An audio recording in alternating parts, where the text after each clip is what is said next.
பால் உற்பத்தியாளர் சங்க புதிய இயக்குநர்கள் அமைச்சர் நமச்சிவாயத்திடம் வாழ்த்து பெற்றனர். சிஐடியு ஜேசிபி ஓட்டுநர்கள் சங்கம் துவக்கம். தந்தை உடல்நிலை பாதிப்பால் கல்வி கட்டணம் செலுத்த முடியாத மாணவருக்கு நிதியுதவி.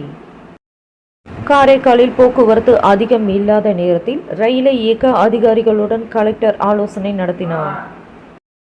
காரமணிக்குப்பம் சுப்பிரமணிய சுவாமி கோயில் அதிகாரியை மாற்றக்கோரி இந்து அறநிலையத்துறை ஆணையரிடம் மனு கொடுத்தனர். உழவர்கரை கோவில் திருப்பணிக்கு ரூபாய் 20 லட்சம் அமைச்சர் நமச்சிவாயம் முதற்கட்டமாக வழங்கினார். நல்லவாட்டில் 150 வீடுகளுக்கு மின் இணைப்புகள் சபாநாயகர் செல்வம் இயக்கி அர்ப்பணித்தார். புதுவை தாவரவியல் பூங்காவில் நாளை தேனீ வளர்ப்பு பயிற்சி நடைபெறவுள்ளது.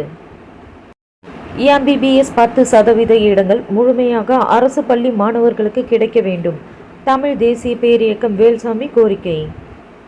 அரசு 10% இட ஒதுக்கீட்டுக்கு கல்வி கட்டணம் வழங்காததால் மருத்துவக் கல்லூரியிலிருந்து வெளியேற்றப்படும் மாணவர்கள்.